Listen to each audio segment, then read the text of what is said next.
নেপালে ২০২৪ সাফ জয়ী বাংলাদেশ নারী ফুটবল দলের জন্য ১.৫ কোটি টাকা অর্থ পুরস্কার দেবে বাংলাদেশ ফুটবল ফেডারেশন বাফুফে। আজ বাফুফের নবনির্বাচিত কার্যনির্বাহী কমিটির প্রথম সভায় এই সিদ্ধান্ত নেওয়া হয়।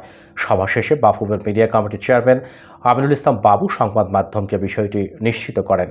বাংলাদেশ নারী ফুটবল দল গত ৩০ অক্টোবর কাঠমান্ডুতে নেপালকে ২-১ গোলে হারিয়ে টানা দ্বিতীয়বারের মতো সাফ চ্যাম্পিয়নশিপ জেতে। নেপালে মেয়েদের সাফ ব্যস্ততার মধ্যে গত ২৬ অক্টোবর ঢাকায় বাফুফের নতুন কার্যনির্বাহী কমিটি নির্বাচন অনুষ্ঠিত হয়। তাবিদ আউয়ালের নেতৃত্বাধীন কমিটি আজই বাফুফে ভবনে প্রথম সভায় মিলিত হয়। সভার আলোচ্য সূচির মধ্যে অন্যতম ছিল মেয়েদের সাফ জয়। মিডিয়া কমিটির নতুন চেয়ারম্যান আমিনুল ইসলাম জানান, সাফজয়ী দলটিকে সংবর্ধনা দেওয়ার সিদ্ধান্ত নিয়েছে বাফুফে, সেই সঙ্গে ১.৫ কোটি টাকা অর্থ পুরস্কার। তবে সংবর্ধনা অনুষ্ঠানের জন্য এখনও দিনক্ষণ চূড়ান্ত করা হয়নি। নেপালে সাফ জিতে ঢাকায় পৌঁছানোর পর বাংলাদেশের মেয়েদের দলটিকে বিমানবন্দর থেকে ছাদ খোলা বাসে মতিঝিলের বাফুফে ভবন পর্যন্ত নিয়ে যাওয়া হয়। ওই সময় জাতীয় ক্রীড়া পরিষদের পক্ষ থেকে নারী ফুটবল দলের জন্য ১ কোটি টাকা অর্থ পুরস্কার ঘোষণা করেন যুব ও ক্রীড়া উপদেষ্টা আসিফ মাহমুদ।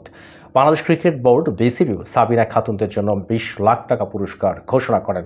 গত ২ অক্টোবর অন্তর্বর্তীকালীন সরকারের প্রধান উপদেষ্টা ডক্টর মোহাম্মদ ইউনূস তার বাসভবন যমুনায় মেয়েদের দলটিকে সংবর্ধনা দেন।